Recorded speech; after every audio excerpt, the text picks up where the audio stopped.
Good morning, everyone. Thank you for joining me for another episode. I've just got into the workshop. It's Saturday morning. I had every intention to make some really good progress on the Defender. It's coming on really well. And then everything has now been turned upside down. Basically, as I turned up, 3 doors down from my workshop, there's an MOT garage. And they called me over. They were like, hey, Dom, come have a look at this. Do you want this? And I was like, oh, no.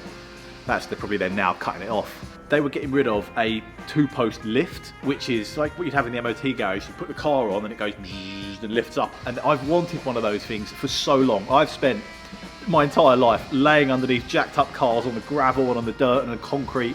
And basically it stops that. You can get the car right up in the air and you can stand underneath it and work on it. And it's just a much better thing. But they're very expensive. They take up a lot of space. And it's one of those things, it's always been a dream. I've always loved to have one. Always wanted one. Always been a little bit out of reach. And they literally were like, do you want this one? We're getting rid of it. I was like, yes, of course I do. And they were like, okay, brilliant. We'll get it unbolted now. And they're kind of keen to get rid of it. So I was like, oh crap, hang on. I've got the Porsche in the way, the Defender's in the way. I was in the middle of stuff. I've got everything laid out. An old table saw that I don't really use anymore, which I think is going to be the victim of all of this. And unfortunately, I'm going to have to get rid of that. But yeah, anyway, I better get to it. I think they're coming over now and I need to make some space.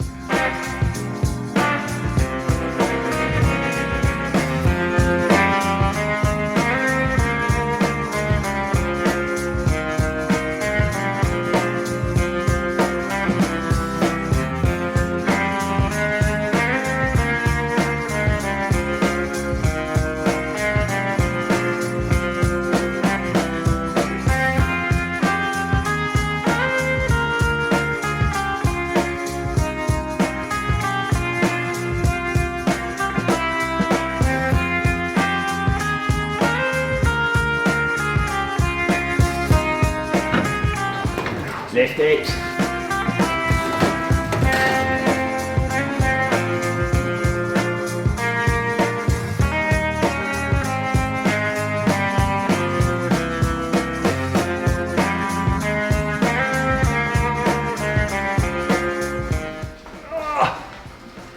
Don't worry, Dan, you just film. It's fine.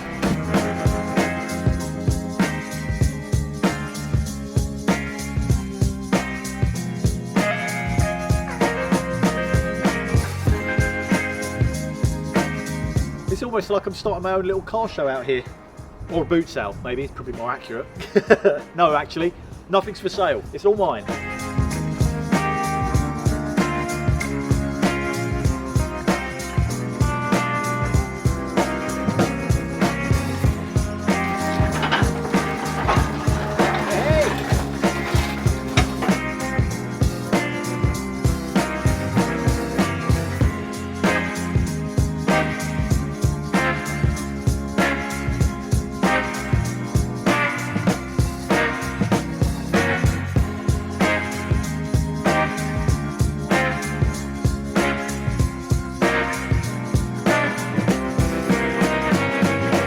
Nice one. Thank you so much. That is literally going to change my life.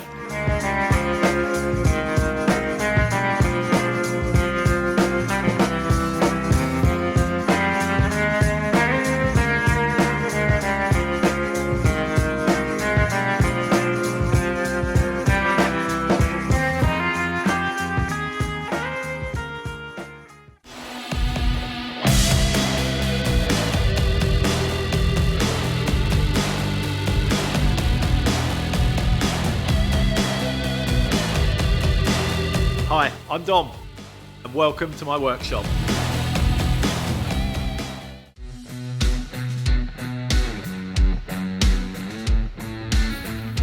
Hello. Okay, this cool box, I'm really hoping, and I really haven't actually tried, if this is going to go through here. I'm so relieved. The cool box is going to live in there. They can remove it as easy as that if they need to sort of clean it out, wash it out or anything like that. Actually, it's a really good height, this, and you can get a seat pad for these. So if they do want to take it out, you can put it on the side and have a little seat, have a cup of coffee. I've spent quite a while looking around online, looking at fridges, different cool boxes, all sorts of different camping versions. Came across this brand Yeti, saw some videos on YouTube with bears fighting these and attacking these, trying to get the salmon out the inside, and I thought, yeah, brilliant, they look good. I'll give that a go. This has got fairly small capacity. Enough though for a general day of selling coffee on the beach. But if they had a big event that they were going to, you could get a couple more of these, put them on the roof rack, and then they can come in and out as easy as that. It's just a nice simple solution. It saves having to run power. A fridge, they're very big, the fridges. I would have lost a huge amount of space trying to get a fridge in here. I think, in my opinion, this is a really good solution, and I hope it works. So the latches are at a perfect height, so they can open up the sales flap, flip around here, lift that up, lovely. Nice cold milk. But now this is in, I can actually start to bring my structure over. I've nearly finished the aluminium framework over that side, but I couldn't really get any further until I had this, and I knew it was going to fit, and now I know how much space it's going to take up. So I can bring the aluminium structure around this side and start building it up around here now. It's looking good.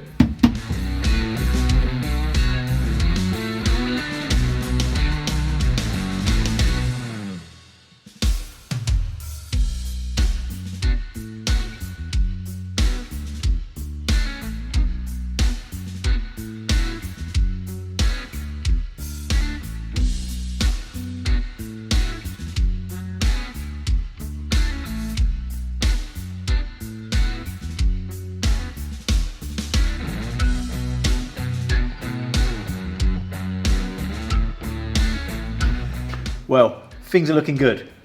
After getting the confirmation that the cooler is going to fit nicely in this sales flap and sit there perfectly, I've been able to extend the aluminium structure all the way around, and I think I'm at a point where I can almost call it finished. This has taken me the best part of a week of every day coming in, sitting in here and just staring at it and trying to make a plan, working out, measuring, offering something up, trying a piece of wood and just testing it, making sure it's going to work. It's hard to explain really, because now you look at it and it makes sense, and it's like, oh yeah, this is the divider, that's the cool box goes in there, this is that area for that. It comes to that critical point where you've got to drill that hole and you've got to decide where it's going. Like, this is it, this upright is going there. It could have been 10 mil that way, 10 mil that way, and I've got to allow for the grinder on that side, the cool box on that side. So there's things that govern it. And also nothing's level. This side panel's got an angle on it. The back firewall's got the bulkhead there's got an angle on it. Do you follow those angles, or do you do it square? Or there's so many decisions, creative and practical decisions, that will affect the end product. This is nice and sturdy now. It's nice and secure. That's really the bones of the structure of what I've been working on. From now on, it's going to be cladding it and covering it in stainless, and it will all be the final finishing bits, which will be much easier. All the decision making is in this structure, even down to things like there's going to be a shelf up the back, and that has to be at the right height to be able to get cups underneath, and a milk jug. How high is a milk jug? So I'm having to think about so far in the future, how high is a milk jug? That's going to fit there, so the shelf needs to go there, but that shelf needs to attach to this structure. So I need to put that crossbar in at just the right point now, thinking forwards 10 steps to when actually they're using this and they want to put a milk jug there and it's 10 mil too short, it doesn't quite fit under. And the way I've made it as well is it all kind of unbolts. So if they do ever want to change anything, none of it's welded to the actual structure of the Defender. If this one dies and they get another one, you could, in theory, unbolt all of this and put it in the other one. If they decide to get a different size cooler, this section from here unbolts, so they could potentially shift it over, move it over a bit. I'm trying to keep it as adaptable as possible. That's what I quite like about this problem solving, the design process. So I think the next thing I'm going to do is cut out some rough bits of cardboard, offer them up, just to close off the panels, so I can really start to visualize how the spaces feel once they're all closed off. Then I can set my shelf height.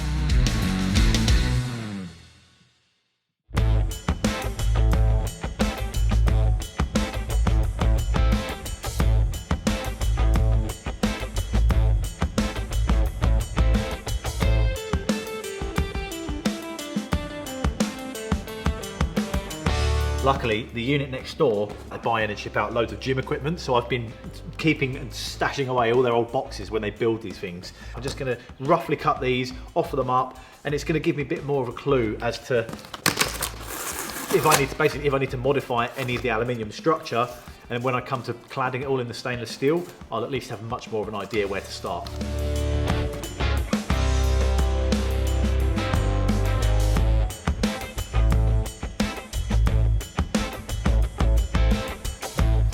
Right, if I've measured this correctly,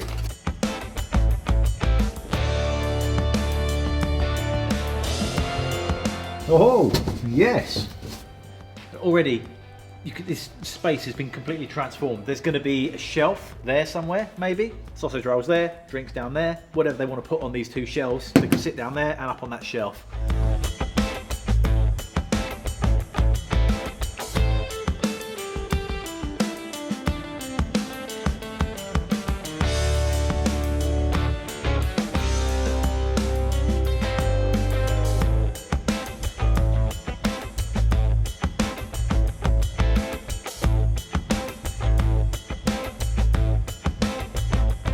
Right, now all my little cardboard cladding is in.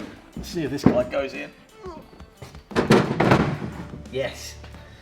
So there's going to be another wall here eventually, like a little bulkhead panel dividing it between the front cab. But hey, that's basically it.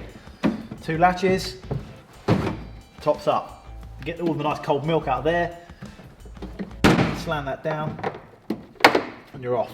Brilliant. I've had this kind of vision, I guess, or like an idea in my head of what this was going to look like and how this space is going to work. But until this point, I've not really been sure if all of this work I've been doing was going to work. And I'm happy to say it's looking promising. So I've got my 100mm gaps around the edge of the machine, which I need for the health and safety to make sure this is all safe. Now I've got it all covered in the cardboard, I can actually see how the space works, and it's really nice. It's actually quite a lot of space back here. The side sales flaps cupboards, I've ended them a little bit early. This has left me with a little bit of space here, which I think will be a really useful practical space for, you know, when you're making your milk with your, where is it? Here, this little frothy milk wand.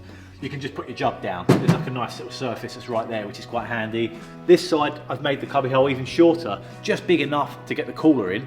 As you can probably tell, space is very, very tight back here. You'd be amazed for such a big, you think Defenders are big old cars, they're big things. I've not even got to the electrics yet. There's potentially gonna have to be batteries, inverters, chargers, all that sorts of stuff. It all takes up valuable space. So I've had to be really clever to try and make the best use of the space that I've got. And then here, where this is set back, I think probably there somewhere, some storage at the bottom, nice shelf, spare cups, napkins, bits and bobs up there. Every little inch needs to be used. It needs to be used for something. So this is all looking good. That, unfortunately, is about as far as I can get on now. The repair shop, the BBC show that I'm part of, we are starting to film again. And it's now Saturday, and Monday morning, 9 AM, I've got a truck turning up. So you might not actually be aware that when I'm filming down at the repair shop, all of the tools that I use is my own. I bring them all down from here. So it's quite a pain. It's a bit of a nuisance, to be honest, because I have to clear everything in here now and pack everything up. My roll cabs, my tools, my welders, the cuttings, everything, all my hand tools, load it in the truck first thing Monday morning, that's arriving, and then we'll drive it down there and unload it all, which makes it difficult to carry on being productive and working here. But I've still got the weekends. I'll make sure I've got enough tools here so I can carry on with progress on the Defender. I'm not going to stop. I'm not going to give up. I will carry on and push through and get this thing finished, but with limited tools, basically.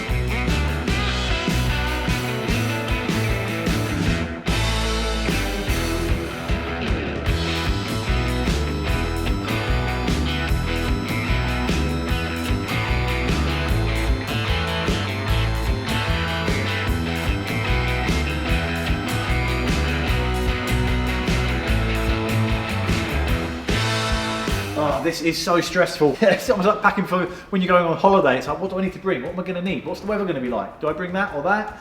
I don't really know exactly what I'm going to be working on at the repair shop, so it's so difficult to know what to bring. So I should probably end the video here. Thank you very much for watching, and I'll see you next time.